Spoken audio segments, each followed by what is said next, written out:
Maswerteng gabi po mga ka-STL. Narito na po ang resulta ng STL Muntinlupa para sa araw na to, 3rd draw, November 21, 2024. Araw ng Huwebes. Naway ang mga natayan nyo pong mga numero kanina ay manalo nawa ngayong gabing ito, 9 PM. Kaya't kunin nyo na po yung mga tickets. Narito na po ang resulta.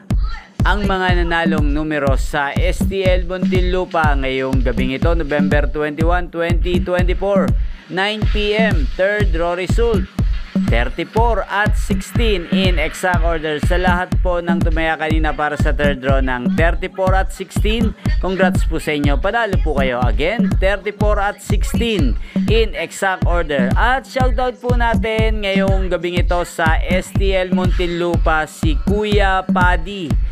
Kuya Paddy ng Muntinlupa, shoutout po sa iyo. Nawa isa ka po sa swertihin ngayong gabi sa STL Muntinlupa. At sa lahat po ng mga taga Muntinlupa dyan, shoutout po sa inyo. At inyo pong napanood ang resulta ng STL Muntinlupa sa channel na to, Roderick Hernandez TV.